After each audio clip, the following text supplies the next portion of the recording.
start the launch sequence. Countdown for liftoff, T-5. Are your kids ready for life after school?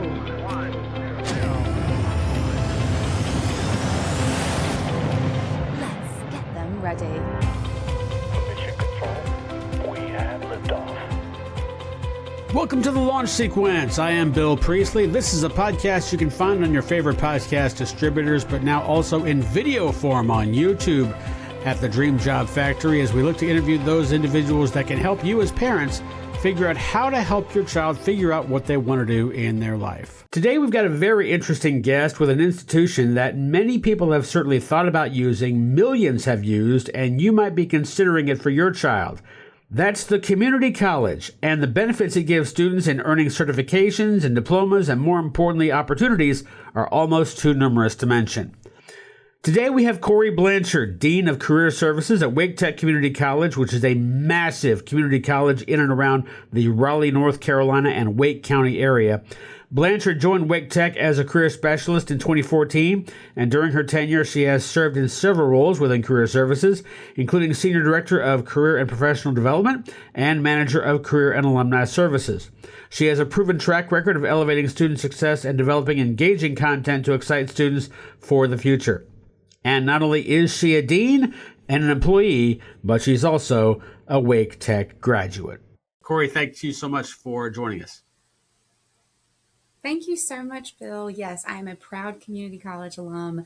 I could talk endlessly about the benefits of community college, but especially now working at Wake Tech, I get to bring it all back home. Absolutely, and we look forward to getting to that there as well. So let's start off. I mentioned Wake Tech is a behemoth in the community college world. You have 8 campuses in Wake County, and then also basically kind of an integrated program with high schools there as well. It's a massive institution. So let me ask you the impossible question off the top. In career services, what kind of inquiries do you get from students, let's say from the ages of anywhere from somebody coming out of high school or in high school to someone who's maybe in their graduate years, let's say, for instance, 23, 24, 25? Absolutely. Well, the average age of a community college student typically hovers closer to 25, though we do, like, as you said, have integrated high school programs, things like that. And because your listeners are from everywhere, the thing I would want to tell them is that there's a community college for you, and you should see what answers they have, because the community college system really is built in a way that can help everyone. So when you ask me what inquiries we get, it is everything from parents reaching out to try to help figure out what's the next step for my student? Is there something we could be doing now? All the way to, we have retirees who have retired from entire careers in one industry and they're ready for their next step. So we do a lot of career exploration. We do a lot of analysis of the job market and employability trends, helping people make those smart decisions about what's growing, what's declining. And then we also just help people with their basic employment skills. So anything that's going to help students or the community obtain and maintain employment.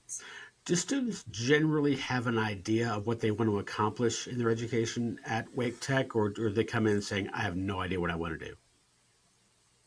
That is such a great question. So it varies, right? So the community college system is built in a way where your student could attend a community college and explore, right? And not really know what they want to do, but they could get some general education out of the way. That's what I did as a community college student, as a Wake Tech student. Didn't really know how to do or go where I wanted to go. So it's a great place to have a nice, safe, supportive environment for you to explore that isn't costing an arm and a leg.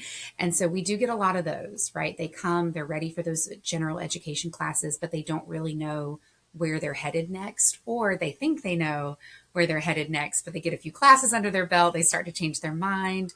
Or we also get people who are laser focused on exactly what they want. They came to Wake Tech Community College to earn their degree in HVAC, right? Or they want to be a welder, or they want to be a nurse. They're going to cosmetology, and that's it. They know exactly what they want and they're on that path.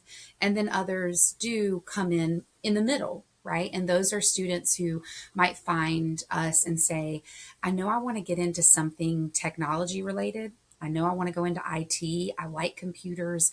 I like helping people. How do I find the right fit for me? And then that's where we can explore the different pathways that they can go down to really find themselves in that career, but in a way that's going to suit their aspirations, their skill sets best. I want to jump into that in just a little bit. Before we get there. When it comes to the younger student that is maybe, again, just exploring, getting out of high school, like how much, and this may be an impossible question to answer as well, but how much of their presence there is because of mom and dad? Because they want the kid to try, because, hey, I'm worried about my kid. I want to make sure they're going, and maybe I don't want to spend the money on a 4-year degree institution. I want them to, and if they don't know what they want to do, I'm going to push them at least in this direction.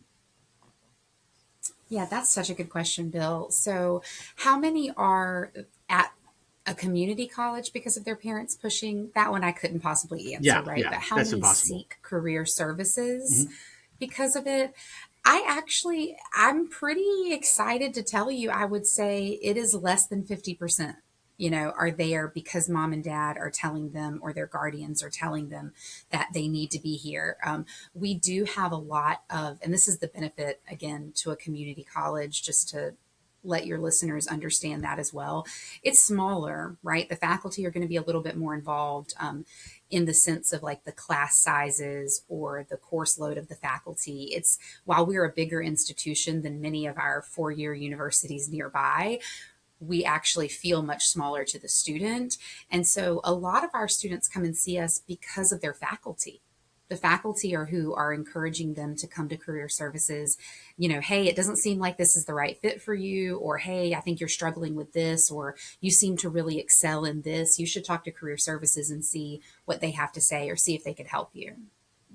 So let's jump into that area where if they come in and they don't really know what they want to do, what are some of the tools? How do you help them try to figure out and explore some of those options, especially, obviously in terms of what Wake Tech can offer them? Yeah, this is, again, one thing I like to make people understand as you might seek a career coach, right, or a career counselor to help you or your student, is that it is absolutely subjective, right? And it's nuanced. So the advice you get from one career coach might not be the same advice you'd get from a different career coach. We hope it's all pushing you in the right direction, but it's different in how they approach it. And that can vary in how your student presents themselves. If your student comes in and says, I know I want to go in healthcare, but I don't know what I want to do. Well, we then might go straight into exploring health careers, right? Looking at the differences, understanding the outlooks. Whereas if a student comes in and is really, I have no idea what I want to do, how do we start with that one? So we absolutely will incorporate assessments into helping students figure that out. I'm a big fan of using a lot more than just your, skills, interest, inventory type assessments. I like to, with my younger students in particular, I like to focus on their interests, their values. I also like to use a financial calculator with them as well to just help them see, this is the life you think you want to lead. Let's learn how much money that's going to take. And let's keep that in mind too, as we're considering different career paths. And I think that just works for our younger students who might really have no concept of, this isn't just picking what you want to study. This is picking what you want your future to be. So through that, what is in talking about that person again that has no clue, and you're trying to start that journey of exploration, what's important for you to identify in the student? And when you look at it from obviously interests, they can kind of prove to you if they're interested in something or not. Basically, obviously skills are something that have to be evaluated, and we're not always the best at that. Certainly not self-evaluative, that's for sure. You mentioned values. What specifically are you looking to identify that you think are kind of a key point that may help them move in a certain direction? Sure. And my instant answer is whether the student chose to be there.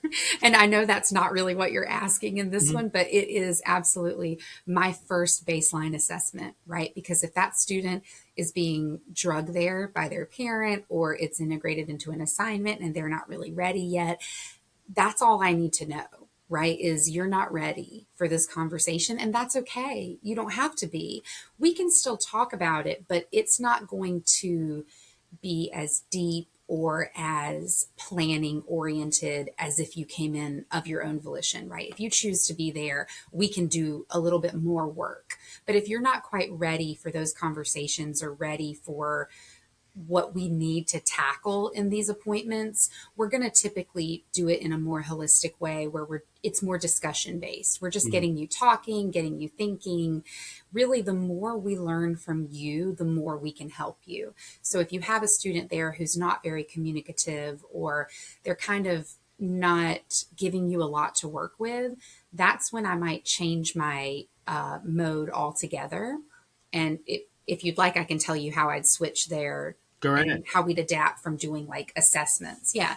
So one of the things that I think is really helpful, especially for younger generations right now, which I'm a big believer in Gen Z, and I know Gen Alpha is not far behind them, right? But I was a former high school teacher, and I'm a millennial, but with Gen Z, one of the things that I have said long since they first were like coming up into high school ages is this is a generation that I think can change the world truly. And I think they get a bad rap. People say, they don't have good work ethic or they don't have good employability skills. And I think that's because they're not willing to adapt to existing systems. They understand that they can build a future that they want. And I think we as a society just aren't quite ready for that a lot of times. And so one of the ways I like to approach things with my Gen Z students or younger students coming out of high school is rather than having them take assessment after assessment after assessment, where it's, if you think like the Holland Code assessment or the RISAC, whichever form your listeners might have heard of it, it's very like, I like to do this or I would enjoy this. And those can be very difficult questions for a student to answer, right? Like, I would like to build cabinetry. Well, not particularly, right? But instead of taking them into like tasks, it's instead thinking about challenges. Like, what would you like to solve in the world? Because people might not think of themselves as problem solvers, but if you use this kind of mindset of what do you want to solve or what could you take on, right, in your future, it can really help the student identify what's valuable to them. There's a career thought leader in my mind, JP Michelle, who wrote The Challenge Mindset. And it's really what he does is presents career counseling in a way where you actually take on challenges. So it might be, instead of asking a student, would you like to do this? I'm going to ask them, okay, would you rather end extreme poverty or build transportation of the future? Like, which problem do you think you want to solve more? Ending extreme poverty or figuring out transportation solutions for the future? And they have to pick one, right? It's a challenge, right? So it's like playing cards. They have to pick one. And based on that, there's so much more I can tell by going through these kind of challenge mindset with them, because even if you choose something like overhaul the healthcare system, right? That doesn't mean that you want to be a nurse, right? You can overhaul the healthcare system in IT, in HR, in policy and development, right? So it's really helping them see like, what are ways that you could impact the world? And now let's back that up to what are your interests associated with that? So it's less assessment driven and more like an informational conversation counseling approach where we're really going to talk about what do you want to solve?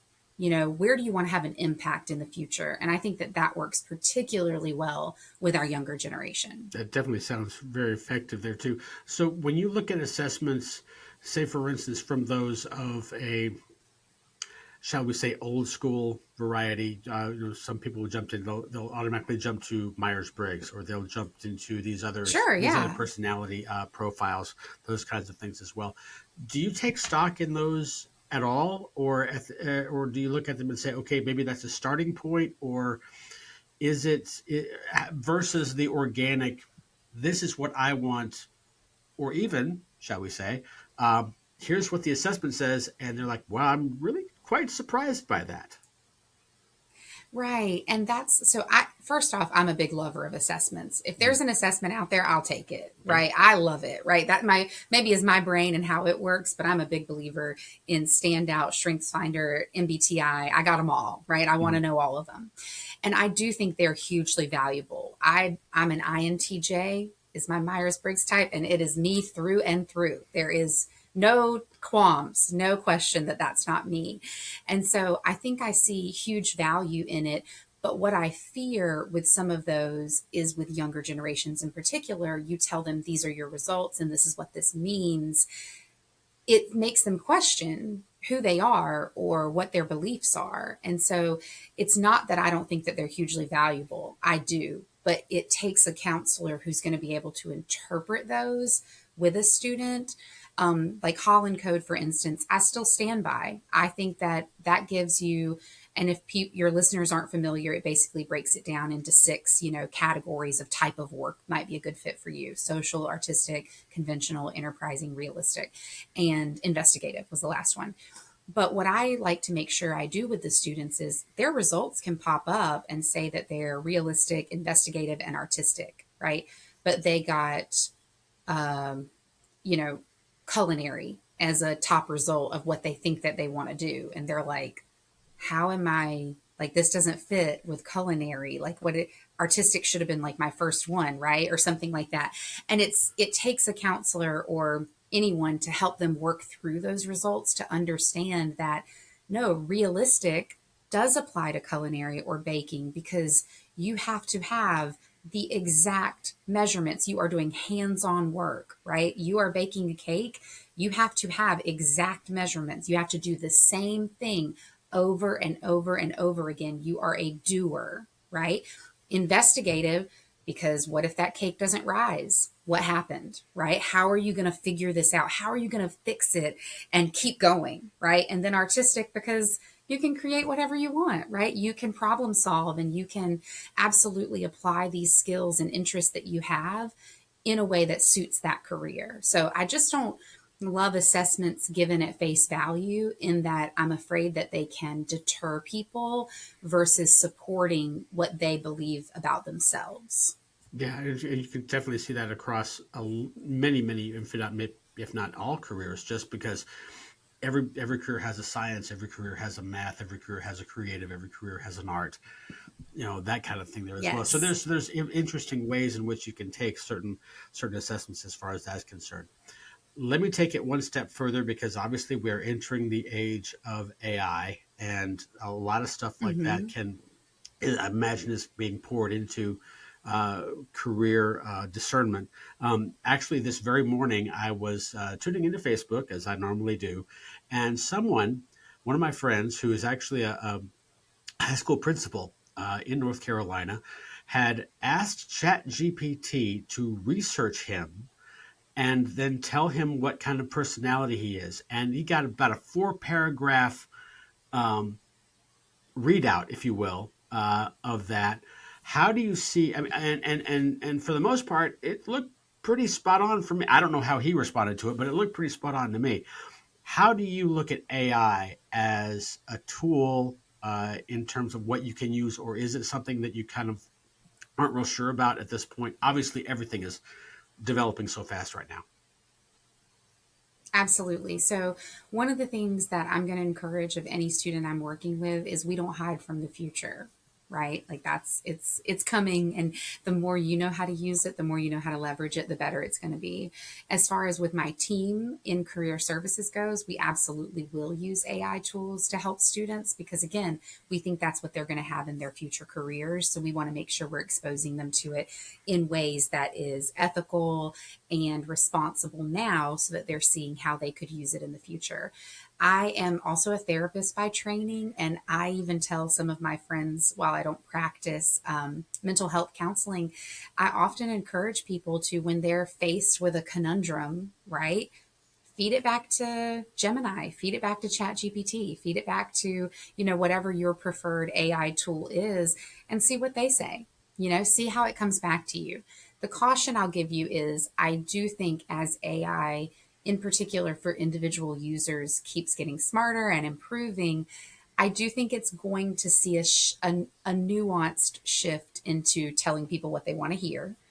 Because they want people to keep using it, right? So that is a little fear of mine.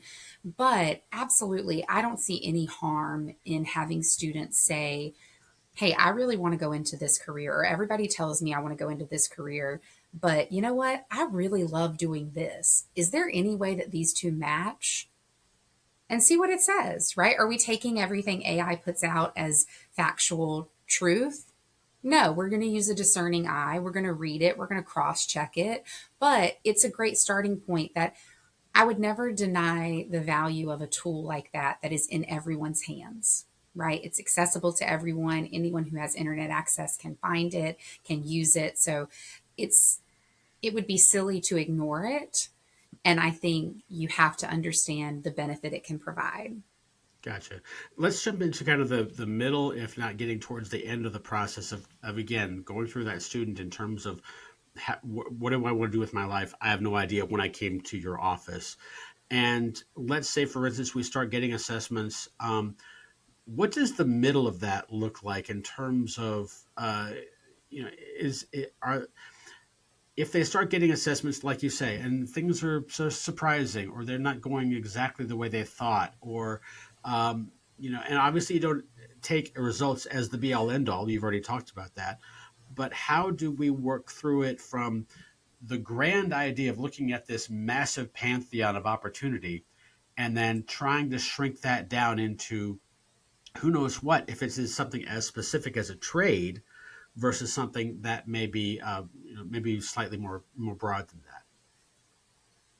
Mm-hmm. So one of the things that I encourage students to do, and in particular younger students, that I think gets overlooked as a skill set that they have is they are learners, right? Like I think about my nephew, one of them he's Gen Z, and the man has learned so much off of YouTube, right? Like, he taught himself how to play the drums. He can teach himself how to do just about anything because he'll go find a YouTube video how to do it, right? And so one of the things I try to encourage students to do who are really unsure, or they're met with that roadblock where it's like, these things do not align. One of these things is not like the other, right? I can't figure this out. Is what is a course, what is a learning opportunity we can create where you could dip your toes in and find out if it's right for you. So when I get students, in particular younger students, who come in and say, you know what, I want to go into IT. My mom and dad said that I need to be a software developer. I'm going to be a programmer. I've built computers at home, growing up. This is what I want to do. And I'm like, okay, let's take a language class first. Like, let's go into a programming language class first, because building a computer is not the same thing as building a program, right? And it's when I can hear from them, there's a particular piece of this that they haven't tried yet. It's like, well, let's start there, right? Because you can take one class on Java, any programming language that they're going to have to know, right? Let's take that class and let's see if you liked it. And if you hated it, it's probably a good idea we need to retool, right? We're not saying no to IT. We're not saying no to this passion for building computers and working with computers, but we have learned that this one might not be the right fit for you. And so it can feel, and that's where I would encourage any of your listeners who are parents out there to, it takes a lot. I'm a parent myself, but the patience for you to let your kid explore and let your kid fail is huge. Because did they need to take that programming class right then, or what is it going to apply to their major, or if they fail it, is it going to hurt them? It might, but you know what? It saved them from getting a degree that they're going to never want to use. So it's really just that patience and understanding that this path of you graduate college or you graduate high school, 18 years old, you go to college for 4 years and then you start your career. That honestly, Bill, feels unfathomable to me. And I started working when I was 21 years old. I graduated college at 21, took my first full-time job straight through, never had, any downturns in my job, my career. But if the thought of making someone do that now is just flabbergasting to me. I'm like, that's crazy that they expected a 21-year-old with my barely formed, brain to say, this is what I'm going to do forever, right? But that also is what leads to career changers and people who figure out that this might not be the right fit for them and then they need to retool. So patience and understanding is what a lot of parents, I hope, can embrace as they navigate this with their children. It's that old negative mantra you go to school to get good grades, get good grades, go to college to get a degree, get a degree so you can get a good job. And wow, have we changed that idea, that mantra in the last 50 years, almost on its head, it seems like, in terms of what is a traditional route to a career. And of course, now, as I'm sure you know, I think it was the U.S. Department of Labor that said many years ago that the college graduate is going to have 15 jobs over the course of their lifetime. So you better be ready to shift. And that just blows the mind, Yeah. right? That blows parents' minds Yeah. who've been in the same career. This world where you took a job, you got your pension, you worked your 30 years and you were out Mm-hmm. is non-existent anymore. It's not the economy that we live in. And that's the other piece of career services that I hope both parents and students can understand is it's a lot more than just career exploration, right? It's a lot more than just those initial assessments of what interests you. We truly try to pair these results that we're getting through our conversations with you with economic outlooks, right? And we are not going to encourage people to go to school for something that is not going to be there by the time you finish. And that's another hard conversation. And that's where I would encourage your listeners to, even if their student has grown up saying, you know what, I'm going to be a teacher. I've always wanted to be a teacher. I'm going to go to college to be a teacher. I would encourage them to still talk to their career center when they are in college or talk to their school counselors if they're in high school and really learn what that actually is going to look like. What is the life you're going to have as a teacher? What are the hours you're going to work? What's the salary you're going to make? What do the jobs look like in the places you want to live?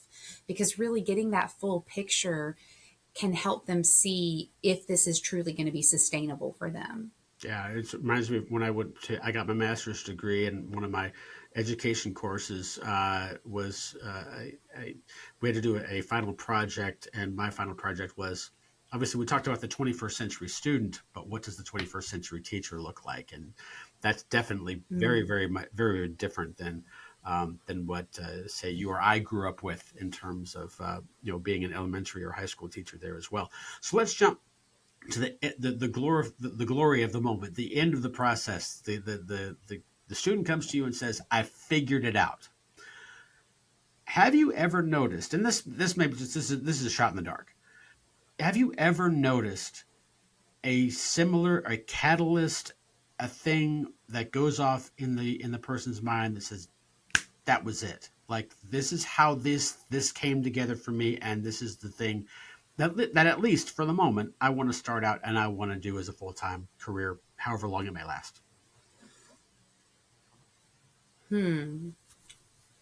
I don't know if I could give you like a universal answer, but I can say, for the benefit of your listeners too, is that one of the things that can have the biggest impact on your student is exposure. Exposing your kid all the way from, elementary school, toddler age to high school and beyond, to as many opportunities as you can, to as many different people as you can, different approaches, different ideas, different ways of doing things. It helps them understand the value of a network. And so sometimes it takes somebody seeing someone doing what they want to do that's going to make them actually say, "I get it. This is it. This is what I want to do. Like, this is the thing." And that comes from I think as a parent myself, I just believe so much in the importance of giving my kid as many opportunities to see different careers in action, even at 6 years old, right? I'm a big believer in if you can't see it, you can't be it, right? And so when you grow up only seeing, the same jobs over and over, or you don't see people who look like you in those jobs, it's going to limit your outlook, right? And the same thing happens all the way to college. And in college, I think it's more just encouraging your student to look outside the classroom. They're there, they're with their faculty, they're loving their faculty, they're loving their work, they're learning, they're doing great. But if they're still not being exposed to people actually out there in industry doing what they hope to do, it's going to limit their outlook, right? It's going to limit their ability to transition into those kinds of roles. So encouraging your student to build a network, encouraging your student to seek out opportunities outside of the classroom is, I think, the key that I see the most with it truly clicking for people.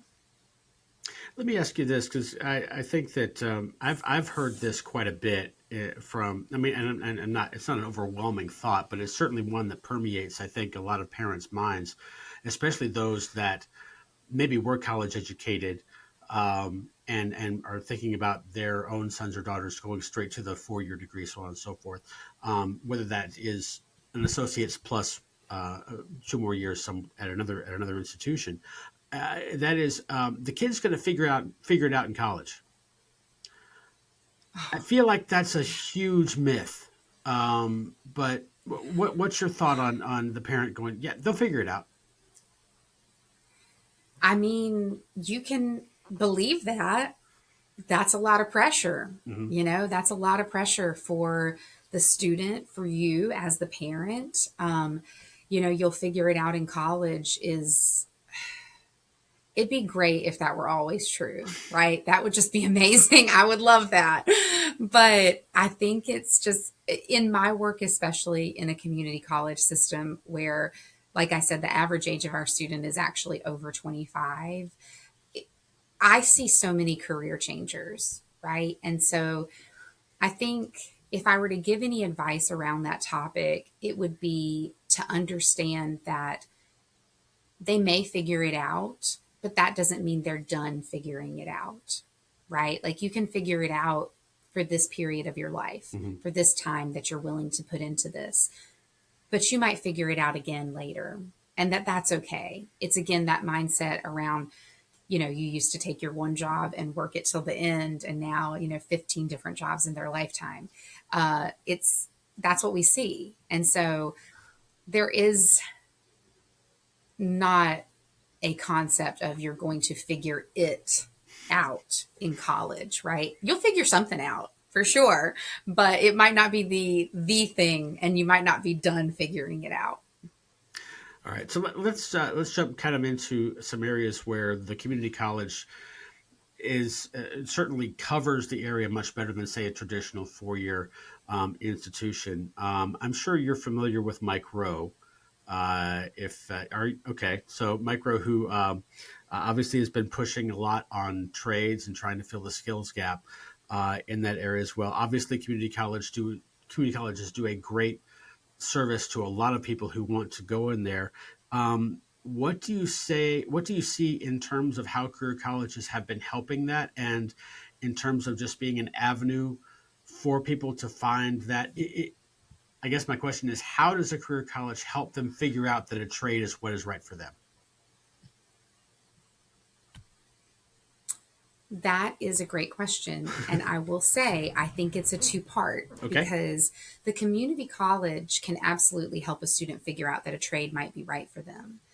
But if they have grown up with a parent telling them that they need a bachelor's degree and a master's degree, and they need to go to a 4-year school, we are going to be met, with resistance. And what I think is so important is that parents really understand that the jobs of the future may not require a bachelor's degree, right? And you might think, oh, the jobs of the past didn't require a bachelor's degree either.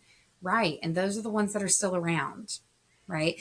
We're doing a lot of work nationally as well on kind of pivoting to skill-based hiring. And I think that's going to lead to even less need of 4-year degrees, but not saying that they're going away, right? I'm not going to say that.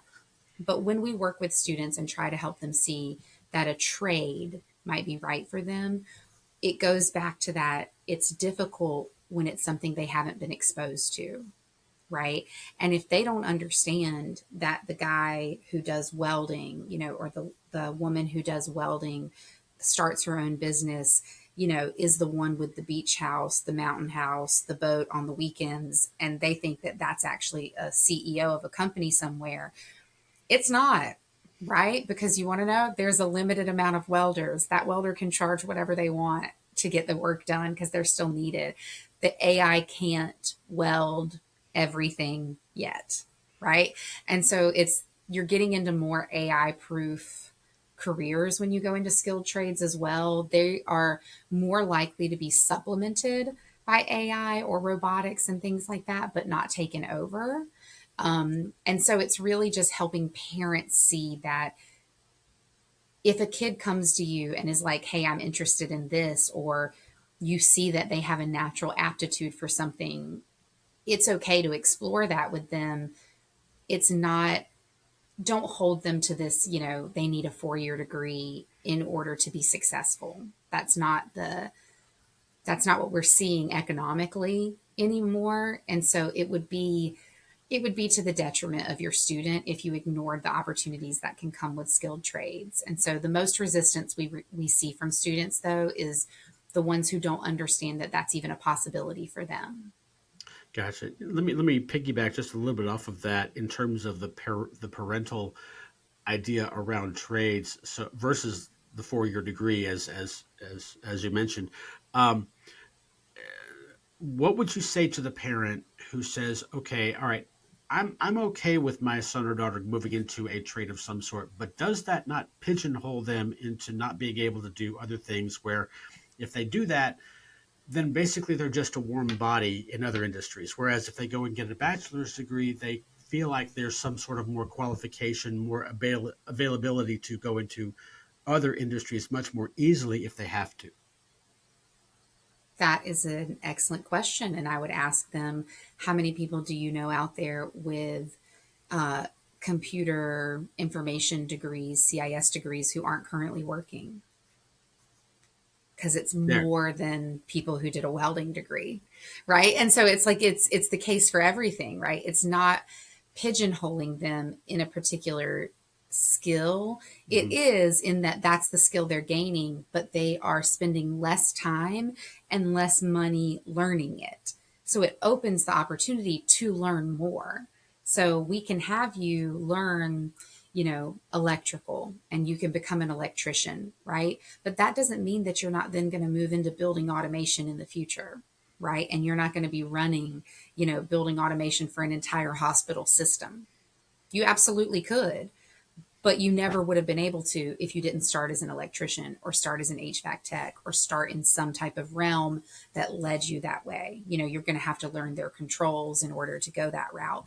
And it's the same thing with a bachelor's degree. The bachelor's degree doesn't get you what you think it does anymore, unless you are very particular. And I actually feel sometimes that career counselors at 4-year institutions have a harder time than we do at the community college. I feel like we have more pathways, more degrees, more certificates available to our students, that there is an option for them, right? But if I'm working at a 4-year school and I want that student, absolutely, right? And if I want someone to stay in my 4-year school, but they're telling me that they want to study sociology, I understand, and I'm going to support you in that, but I need you to tell me what job you're getting when you're done.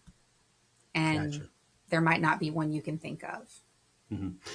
Let's move on to another one that you have already mentioned, and that is the value of getting one's associate degree at a community college, and then perhaps moving on to a 4-year degree if they want to do that. I've heard a lot in the homeschool community about trying to get their kid into college classes at a community college. Then all of a sudden they're 19 and they've got an associate's degree, and I've heard this, and I'm not exactly sure if this is completely correct. So please correct me if I'm wrong, but if you the rumor at one point, at least when I was in college, was, let's say for instance, if I went to school and if I went to a 4-year college and I did not, for one reason or another, I felt like I needed to transfer. And so at that time, if you tried to transfer, your credits will transfer as electives, but they won't necessarily transfer as general education requirements. So you have to back up and do that. The positive from going to a community college or getting a 2-year degree is that the degree transfers. So your education requirements transfer with that as well. Is that still the case, or am I barking at the wrong path there? No, I can speak to it only in North Carolina, but Sure. the systems should be comparable across states. And yes, the basics are that if you earn the associate's degree, right, which is typically, we have a few options. You can earn an associate of science, associate of arts. We have pre-engineering, pre-teacher licensure, a few fine arts. We have a few that you can use to transfer, right? That your core curriculum is transferring, right? You are getting credit for all of those classes. Now, the thing that I do caution, which I'm not an academic advisor, so take that with a grain of salt, right? Mhm. The thing that I caution is if your child has a particular degree in mind at a particular school that they want to transfer to, it's really backfilling those requirements into your associate's degree so that you don't take, several biology classes because you like biology and then decide you're going into chemical engineering and it's like, you got to take organic chemistry, 1 and 2 before you can do anything else. It's not going to let biology replace organic chemistry, right? But you are getting credit for biology. So it's not like it's a blanket wipes out the first 2 years like people think it could. And it can for more general degrees that aren't going to have so many nuanced requirements to them. But when you get into more technical degrees, it's not going to be this blanket, but it does create protection for you where your classes are going to give you credit. They are going to transfer, but it's not going to wipe out specific requirements that you may need.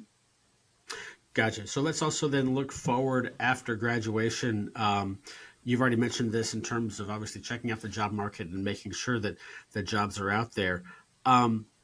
What do you see as far as the job market for the community college student? Obviously, there's a massively wide arena to go into, given the offerings, especially at Wake Tech.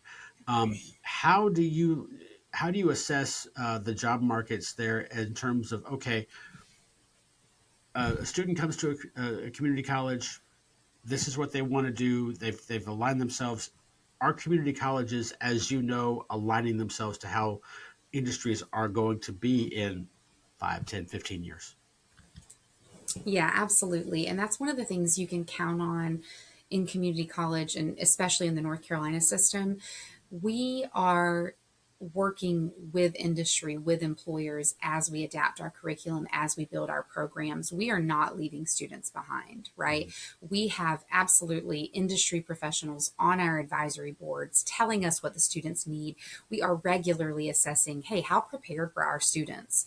What do they need to learn more of? What should we be focusing on? And we as career coaches and career services do that for their soft and employability skills as well. If I keep hearing from employers that, our students are great, their technical skills are amazing, but, they can't work together, they don't communicate, they don't want to be on a team, then I'm going to take that back to my faculty, right? And we're going to talk about, hey, we got to work on some more teamwork in here. We got to make sure that we at Wake Tech in particular, we want our students to graduate and not just get a job. We want them to get the job that they want. And to do that, we make sure that they're prepared ahead of their competition. And so we really pour a lot into making sure that they are marketable, that they are ready for their industry, both with their technical skills and with their employability skills. So let's jump to parents. And I love asking this question because we've all heard, at least recently, of the newer trend where parents are going to job interviews with their kids. to try and get them a job so they'll be okay. And my son is who you need to hire, and so on and so forth. Backing that up quite a bit to the college level, how would you advise parents when it comes to working through career counseling, career services?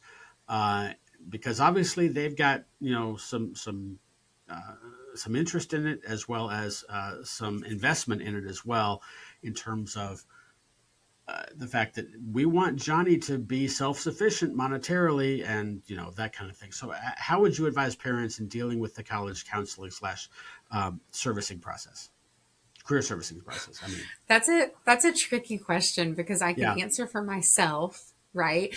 But I also want that to be, this is not universal, right? Like, my opinion on this is not going to be every academic advisor, career counselor's opinion, Sure. right? So with younger students, I have no problem if the parent is the one who drags them there, right? If the parent drags them to my office and for their appointment, make sure that they get there, I'm like, cool, great, I love it, right? But then you have to stop, right? You need to let that student come into the appointment on their own, not sit in the appointment with them, not ask the counselor to then give you all the feedback. We can't legally do that, right? We're not going to be able to tell you what we did with the student. You can ask, or the student can ask if you could sit in that appointment with them. I guarantee you're going to get quite a few behind the scene eye rolls from whomever you're working with, of like, oh my God, why, this kid is over 18. Why are you sitting here with them? But I also know that some students are just going to need a little extra parental support. So again, it doesn't bother me particularly if the parent gets them there, but it's then letting them go into that appointment on their own, right? Letting them have to make that choice. It goes back to what I said earlier in the conversation, that if they're not ready, they're not ready, right? And that's okay. So you forcing them to ask questions or try things, it's not going to make it any easier or even really faster, because they're going to have to get there on their own. We all are independent individuals where we have to make our own choices. And so I appreciate any parent that encourages exploration for their student 100%, taking advantage of resources, spending the time to explore different careers. But if you're forcing it on your kid, the outcomes just aren't going to be there, right? So it's that line between encouraging and mandating, right? Yeah, I can definitely get that. How would you advise parents in terms of, maybe let's take it back a step and say, all right, the kid is going to the appointment on their own. They've got the interest, so on and so forth. How would you advise parents in terms of how making sure their child is successful? For instance, in the process of this massive, shall we say, traumatic transition from education to professional life, in learning, hey, should my kid learn interviewing skills? Should my kid learn what's important in a resume? Given obviously certain types of resumes are going to be more effective in certain types of career, in certain types of industries. How can I coach slash mentor my kid a little bit better? How would you advise the parent who is standing off and trying to help out and maybe nudge a little bit in one direction or another? Yeah, that is such a good question. And I'm so glad you asked it, because I would give the advice of that parent staying informed of the resources that are available to your student. So, you can see what's getting posted to your kid's college website, right? You can see what resources are available there. You can search interviewing on Wake Tech's website and see that we have a platform that helps students prepare for interviewing, or that's a service Career Service provides. So you can tell your student, hey, you've got some interviews coming up. You should make an appointment with Career Services so you can practice. Does the student do it? That's up to them, right? We still have to let them have that choice, but you just staying informed of what's available to them, I think, is just a great way to kind of meet in the middle there. You're encouraging them to take advantage of resources, but you're not forcing it on them. Yeah, that's definitely a good point there to take in terms of just being able to stand off of it just a little bit. Anything else that you really want to sympathize with the parent in this entire process, in terms of just because at some point, obviously, every parent knows, or at least the idea is out there. At some point, I'm not going to have control over this kid. Is there and the decisions they make? Is there anything that you can tell them in terms of how some sort of sympathy or some sort of advice in terms of obviously they're going to make decisions. Here we go. Yeah. Yeah, I'm so empathetic to this as a parent myself. And I joke with people that I'll be able to retire about the time that my son is graduating high school. And so I've always said if he decides to go to college, I'm just going to go with him. Right. So I'm just going to enroll wherever he goes and I'll Yeah. just get another degree. Right. So I'm a smother. Right. Like I am absolutely empathizing with parents for sure. But the one thing, the empathy I'm going to express is going to come with a little piece of advice too. And this is really, it doesn't matter how old your kid is, right? Whether your kid is 16 or your kid is 6, anything you can do to foster their independence, their independent thinking, their independent decision making skills, that is what's going to be hugely helpful. It's terrible with my son who's 6, right? If he needs something and I'll say, well, yeah, you need to ask them, and he looks at me like, you ask them. And I'm like, I don't need it, baby. I'm not going to ask them, right? You need that. You want to use that. You have to ask them. And then sometimes he'll go without, right? He's not even going to ask. And so it's hard, right? It's easy to just smother and mow down all of the problems for our kids, but anything you can do at any age to foster independence in your children is going to come back to you tenfold. Right. And I think, we all have these feelings of like, but then they're not going to need us and I'm not going to have a purpose and all of these things. We can unpack that in therapy in a different time about how you do have a purpose. But with this particular case, it's your child is going to grow so much and they are going to be so grateful for the independence that you fostered in them. It's going to make the biggest difference in their life. And so with a huge heaping dose of empathy, that's the biggest advice that I can give. Let me ask one question that I skipped just beforehand, but as I wanted to jump into your Sure. to this just a little bit, is that obviously as parents you like to oversee, just to kind of be in the process, which brings us to LinkedIn. How do you advise students to use it in terms of when you start and how you use it, especially if you're going into a professional career or professional industry, and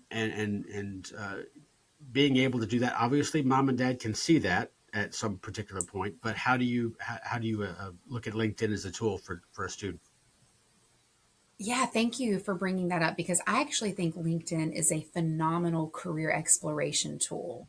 I'm a big fan of students using LinkedIn as soon as they're old enough. I can't remember what the age limit on I think it's LinkedIn is 16 right now. To have an account. But once you can have an account, you build it and build it honestly, right? That you are a student and you're exploring these industries because one of my favorite ways to use LinkedIn is to find people in the industry you want to go into with the job that you want. And then you look back at their history. You look back and see, what did they study in college? What was their first job out of college? Are they even doing anything related to their degree? Do they have any certifications that maybe I should learn about because they're doing what I want to do? And so I think LinkedIn is not only a valuable networking tool, which was what it was built for and what it is hugely successful for. I think it's also a great career exploration tool. And I love to use that in my career exploration appointments with students where we can actually go and say, let's look at this alumni. You can even see people who went to the college you went to. What are they doing? What degree did they earn? And you can really have so much information at your fingertips. And that's a great way a parent can support their student as well. Because if the parent has an active LinkedIn, you can make connections professionally for your kid via LinkedIn. And that's something that's almost more expected and isn't this kind of smothering, hey, give my kid a job, right? It's, hey, we met, at this conference and you're in this industry. My kid's starting college and I just told him to connect with you. I wanted you to expect to see that to come through and know, that's why he's asking to connect. Not asking for anything right now. But it helps your student build that connection. Then they could reach out in the future if they wanted to connect with that person, have a conversation about their careers. But I believe it's a hugely valuable tool. And I think it's pretty industry wide. There are certain industries where it's just not as prevalent still, but it's still a great tool, even all the way down to, 16, if that's the age you can start to use it. Gotcha. In terms of, obviously, it's a tremendous research tool, as you mentioned. Would you recommend, how often do I post? If I'm going to put stuff up. Okay, that is a little bit of a different question. Yeah. Because when you're younger, I would caution, I'm just going to make sure you're posting things that are relevant. You're not using it as any other social media tool. You are not saying anything you're going to regret later. Let me just say, let's say, for instance, all right, I'm in college. I threw it up on the internet. Here's a paper that I did on blah. Or something like that. Did you get an A on that paper before Hopefully, you put yeah. it on the internet? Hopefully, yeah. Yeah, so I do think that college students who use LinkedIn to kind of show their interest and investment into their industry, it can help them tremendously, right? When you talk about different professional developments you're seeking out, or associations you're attending, or research that you've done, or you're proud of a project or something you built on GitHub and you link your GitHub, absolutely, you can do that. I would just say, make sure that whatever you're putting out there truly is exceptional or is the best of the best. And when in doubt, ask your instructor. Say, hey, is this paper like something people in industry would want to read? Is this programming, thing I just built worth posting? Or is this still pretty basic? Ask your instructors. They'll tell you. So along this incredible conversation that we've had, is there anything else that you'd like to add that may cap off in terms of how community colleges can help students, especially in the career services field, help them figure out what they want to do with their lives? Absolutely. I just want everybody to go back to one of my first thoughts here, in that your community college has answers for you.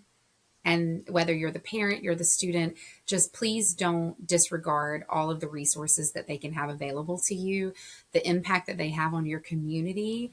Here in North Carolina, I say continuously that Wake County runs on Wake Tech, because I think we are one of the biggest economic factors in our county.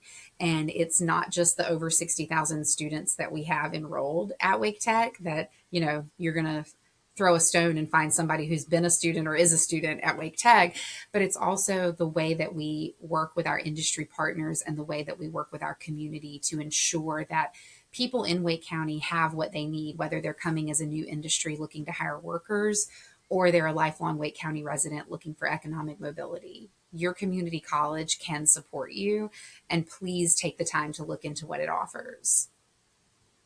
Hey, Bill Priestley here with a great opportunity for you guys as parents to help your kids figure out what they want to do with their lives by getting some inside information. It's a new webinar we're putting out once a month. Go to dreamjobfactory.com/webinar and you'll learn things such as when to talk to your kids, what to talk to them about, and what you can expect as parents in the growth process from going from a teenager to a self-supporting adult. Again, that's dreamjobfactory.com/webinar. Go there now, sign up. We'll see you online.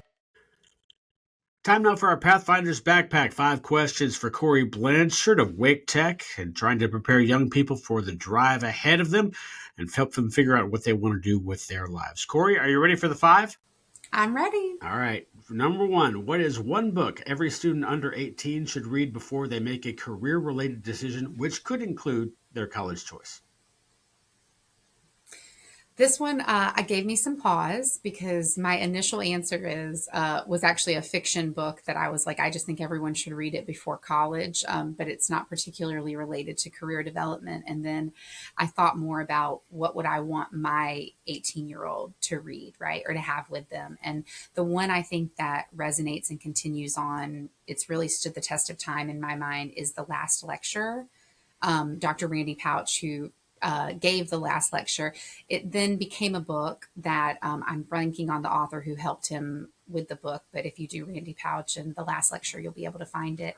And in that particular book, you will be given this viewpoint of how it focuses you on just like leading your life and not just chasing a dream, right? Like allowing your life that is built around resiliency and adaptability and, you know, really kindness for yourself and others can really lead to the future that you want. And I like this one because I think it's something parents could do with their kid, either reading the book with them or turn on the Diane Sawyer interview with Randy Pouch and start there. Watch the last lecture together. It's not something you would just kind of hand your student and then say good luck, but I think that it's one that you really could go through together. You mean this one? I was about to say, you have it with Yeah, you, don't absolutely, you? Yeah, yeah. such a good one. Randy Pouch with Jeffrey Zaslow. One of my favorites. I mean, That's it, Jeffrey Zaslow. There you go. Number 2, what is one experience every person should have before they get into the real world to take on their first full-time position?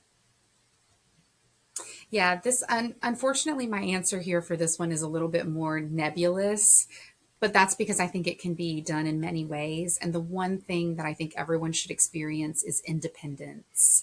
And that might come from, you know, taking a job where you don't know anyone, right? Like maybe your part-time job you took, you didn't know anyone, right? You had to make friends there. You had to learn a new thing, but you didn't have friends, family members, or anybody there to catch you if it went wrong. Maybe you went to school on your own in a different state or far away from your family.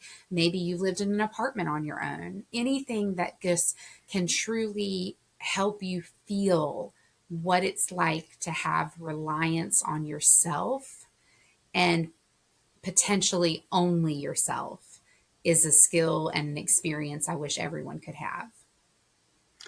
That's a great answer there. Rule number 3, what is one task you would really appreciate students undertaking before beginning the process of going after a specific career path? Again, I think mine are like these, you know, dreamy kind of things that I hope people can do in their holistic selves. But for this one, prior to this, I want you to dream boldly, right? Like I want you to understand that your future does not have to be a, you know, point A to point B, right? There is no career ladder for you anymore. There is a career jungle gym or, you know, a merry-go-round even sometimes it can feel like. But I want you to dream boldly in the sense that even if you have been, I'm going to be a mechanical engineer my whole life. This is what I want to do. This is what I'm going to be. I have been building bridges my entire life. You know, I'm going to be an industrial mechanical engineer. But you know what? You love romance languages and you also love literature. Take a romance language class, take a literature class. It's not going to hurt you, right? It's okay for you to have additional interests. It's okay for you to slow down the process. It is not a race to get to the end. And so just really having that ability to dream boldly and really explore all of your interests is something that I would hope you could do. Great answer there as well. So let's move on to number 4. What is one thing you would tell a student to not do when trying to choose a career path? Oh my goodness. This one is the easiest one. I am going to tell you, do not commit to a career path that you have not explored the career outcomes for. So meaning do not say, I'm going to major in business because everyone I know has an MBA, all my parents, friends, everybody has an MBA. I'm going to do business and then not be able to tell me what your job is going to be when you finish. So if you have not explored your career outcomes and actually know what the job title, what the industry, what the companies are that might hire you when you finish that degree, please do not do that because that is just going to lead you to be a career changer, right? You're going to be somebody who comes back to me after having a 4-year degree. You're now back at a community college where you're really going to try to explore okay, what's a possibility for me now? You know, like I got this degree and it didn't work out. Help me restart. So really do not go into an industry, into a career, into a program of study and get to the end without having looked at what those career outcomes would be. That's a great answer there. All right, last one. What is one gift, tangible or intangible, that would fill along with your holistic idea so far, that you would give someone, that you would give someone starting the process of choosing a career path? This one, I couldn't even pick just one, Bill. I really That's couldn't. fine. So Go ahead. the initial answer was, of course, intangible, right?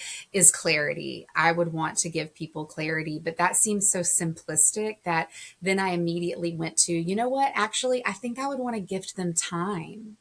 I'd want to give them the time to, explore, the time to make mistakes, the time to learn, the time to grow, the time that they understand, like, again, just it's not a race. You don't have to get from point A to point B. And, that might be a little projection. I graduated high school at 16. Like I said, I was working full time in, a pensioned benefited job at 21 and never stopped. So do I wish I had maybe given myself a little more time? Absolutely.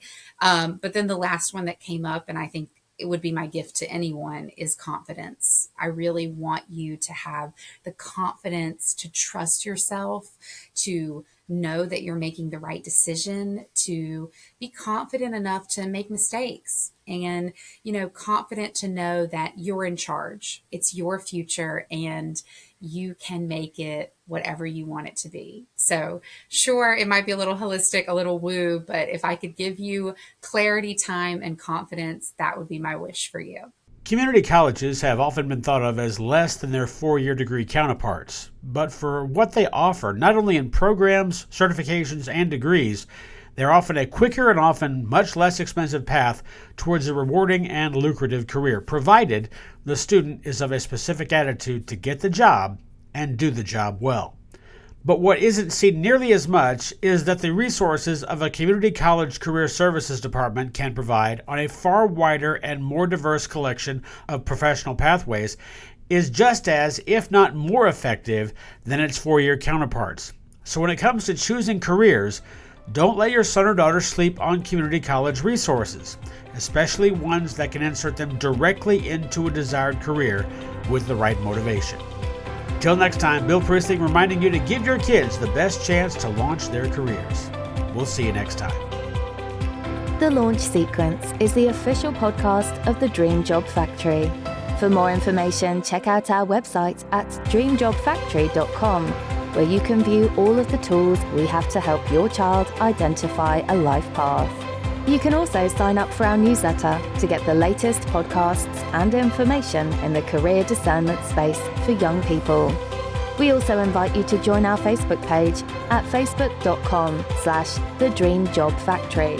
This has been The Launch Sequence, giving your kids the keys to launch their careers.